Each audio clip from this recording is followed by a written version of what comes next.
നാമത്തിൽ വന്യനാമത്തിൽ ഞാൻ നിങ്ങൾക്ക് എല്ലാവർക്കും സ്വാഗതം ചെയ്യുന്നു. എന്നെ കേൾക്കുന്ന എല്ലാ പ്രേക്ഷകർക്കും വിനീതമായ ദൈവത്തിൻ്റെ വലിയ സ്നേഹവും നന്ദിയും സ്നേഹം ഉണ്ടായിരിക്കട്ടെ എന്ന് ആശംസിച്ചുകൊണ്ട് ഞാൻ ഈ പരമ്പര തുടങ്ങിയാണ്. ഒരു ആത്മീയ മനുഷ്യൻ എന്ന നിലയിൽ ഞാൻ ചില കാര്യങ്ങൾ പറയേണ്ടതായിട്ടുണ്ട്. ടൈത്ത് കൊടുക്കുക, ദശാംശം കൊടുക്കുക എന്ന് പറയുന്ന പഴയ നിയമ പ്രമാണമാണെന്ന് ഇവിടുത്തെ വലിയ പ്രമുഖന്മാരും ഒക്കെ വിളിച്ച് പറയുന്നത് കേട്ടു. നിങ്ങൾക്ക് സംശയം ഇത്ര പുതിയ നിയമത്തിൽ ഇതൊന്നും ഇല്ലെന്നെങ്കിൽ നിങ്ങൾ ആദ്യമായിട്ട് മത്തായിയുടെ സുവിശേഷം 23:21 വായിച്ചു നോക്കുക. അവിടെ എന്താണ് എഴുതിയിരിക്കുന്നത്? നിങ്ങൾ തുളസി, യദുകുപ്പ, ജീരകം ഇവയ്ക്കെല്ലാം പതാരം കൊടുക്കുന്നു, ന്യായം, വിശ്വസ്ത, കരുണ ഇവയെല്ലാം തേച്ചു കളയും ചെയ്യുന്നു. നിങ്ങൾ അങ്ങനെ ചെയ്യുകയും ഇത് ത്യജിക്കാതിരിക്കുകയും ചെയ്യണം എന്ന് പറയുമ്പോൾ പതാരം കൊടുക്കണോ വേണ്ടയോ? ദശാംശത്തെക്കുറിച്ചൊരു പുസ്തകം ഞാൻ എഴുതി. Praise Lord. അപ്പോൾ പുതിയ നിയമത്തിൽ അതുണ്ട്. എബ്രായർക്ക് എഴുതിയ ലേഖനം 7-ാം അധ്യായത്തിൽ നമ്മൾ പുതിയ നിയമത്തിൽ മുഴുവൻ ദശാംശത്തെക്കുറിച്ച് വായിക്കുന്നു. മൽക്കീസേദക്കിന് അബ്രഹാം ദശാംശം കൊടുത്തിരുന്നു. ദൈവത്തിന് ചില ആൾക്കാർ പറയുന്ന പോലെ ഓഹരി കൊടുക്കണം. ഓഹരി കൂടുതൽ വേണമെങ്കിൽ കൊടുത്തോളൂ, വിരോധമില്ല. ഓഹരി കൂടുതൽ കൊടുത്തിരുന്നെങ്കിൽ ഇവിടുത്തെ പാസ്റ്റർമാരൊന്നും ചെറ്റപ്പുരയിൽ കഴിയേണ്ടി വരത്തില്ലായിരുന്നു.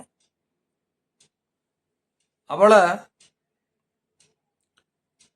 ഇത് വലിയ അസോസിയേഷനുള്ള വലിയ സഭകൾക്ക് മനസ്സിലാകത്തില്ല. പാസ്റ്റർമാരെ വളരെ കഷ്ടപ്പെടുകയാണ്. വീട്ടിലത്തെ അനേക പാസ്റ്റർമാരുണ്ട്. ഈ ദശാംശം കറക്റ്റായിട്ട് അവിടെ പോയിരുന്നെങ്കിൽ ഇവരെ അങ്ങനെ കഴിയേണ്ടി വരത്തില്ലായിരുന്നു. പഴയ നിയമത്തിലേക്ക് കടന്നു വരുമ്പോൾ അബ്രഹാം ജയിച്ചു വന്നപ്പോൾ തൻ്റെ പുരോഹിതനായ ദൈവത്തിന്റെ പുരോഹിതനായ രാജാവില്ല, വംശാവലിയില്ല എന്ന് പറയുന്ന മൽക്കീസേദക്കിന് സകലത്തിലും ദശാംശം കൊടുത്തിരുന്നു.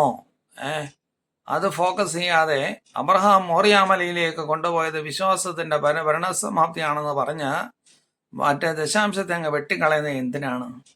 ഇത് 14:20 എഴുതിയിട്ടില്ലേ?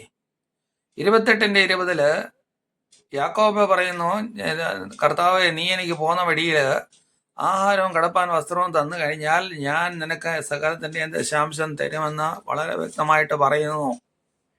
അത് മനസ്സിലായില്ലേ? പിന്നെയും ദശാംശം കൊടുക്കുന്ന അനേകർ ഉണ്ട്.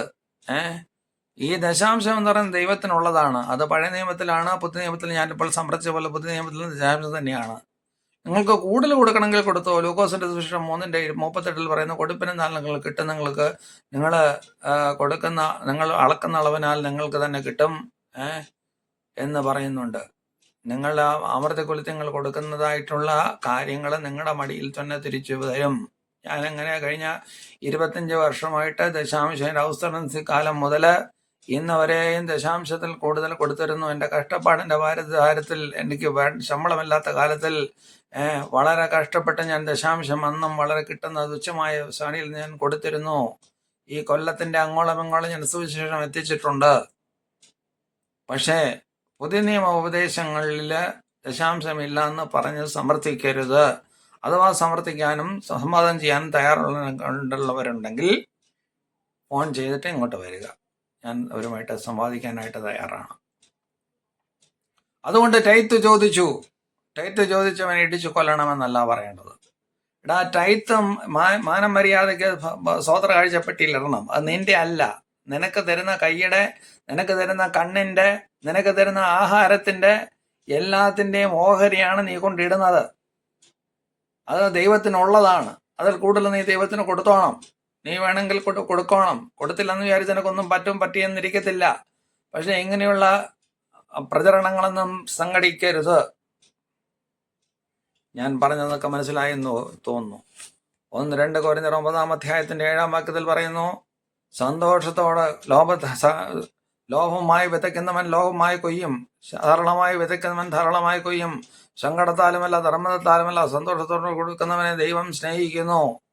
സന്തോഷത്തോടെ കൊടുക്കുന്നവനെയാണ് ദൈവം സ്നേഹിക്കുന്നത്.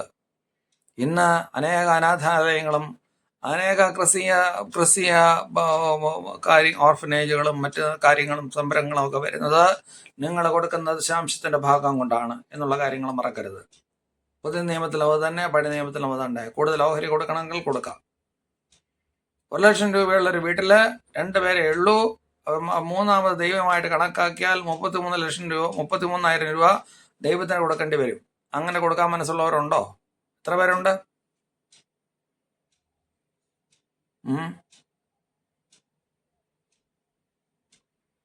ശ്രോത്രാപചയ പെട്ടി പല ദിവസവും കാലിയാണ്. 10 രൂപ 20 രൂപ നിങ്ങൾക്ക് മനസ്സുണ്ടെങ്കിൽ അത്ര ഇട്ടാൽ മതി. നിങ്ങൾക്ക് നിങ്ങളുടെ മനസ്സ് പോലെയാണ് ചെയ്യേണ്ടത്. പക്ഷേ ഞാൻ ഒരു കാര്യം വ്യക്തമായിട്ട് പറയുന്നു, ഇതൊരു പഴയ നിയമ പ്രമാണമല്ല, ഇതൊരു പുതിയ നിയമ പ്രമാണമാണ്. സംശയിക്കുന്നവർ സമ്പാദിക്കാനായിട്ട് വരട്ടെ. എന്നെ കേട്ട എല്ലാ പ്രേക്ഷകർക്കും ഞാൻ ദൈവനാമത്തിൽ നന്ദി പറയുന്നു. നിങ്ങൾ ദശാംശം നിങ്ങളുടെ പള്ളികളിലോ വടക്കിന്ത്യൻ സുവിശേഷ പള്ളികളിലോ നിങ്ങളെല്ലാം കൂടെ കൊടുക്കുക. അധികമായിട്ടുള്ളത് നിങ്ങളുടെ പാവങ്ങൾക്കും അനാഥർക്കും വിധവകൾക്കും പരദേശികൾക്കും നിങ്ങൾ കൊടുത്ത് അവരെയും സഹായിക്കുക എന്ന് ആഹ്വാനം ചെയ്തുകൊണ്ട് കർത്തൃ ശുശ്രൂഷയിൽ ഏറ്റവും എളിയവനായിട്ടുള്ള ഈ മനുഷ്യനോട് കരുണ കാണിക്കണമേ എന്ന് നിങ്ങളുടെയും പ്രാർത്ഥന കൊണ്ട് ഞാൻ ഈ ഇത് അവസാനിപ്പിക്കുകയാണ്. നിങ്ങളെല്ലാം കേട്ട് കമൻറ്റ് ബോക്സിൽ ചെയ്യണം, ഷെയർ ചെയ്യണം, ലൈക്ക് ചെയ്യണം. നിങ്ങളുടെ കമൻറ്റ് ബോക്സിൽ കയറി ലൈക്ക് ചെയ്യണം, ഷെയർ ചെയ്യണം. ഇങ്ങനെ എല്ലാ കാര്യങ്ങളും ചെയ്തിട്ട് എനിക്ക് വേണ്ടി പ്രാർത്ഥിക്കുകയും വേണമെന്ന് വിനീതമായി അഭ്യർത്ഥിച്ചുകൊണ്ട് എല്ലാവർക്കും എൻ്റെ വിനീതമായ കൂപ്പുകൈ.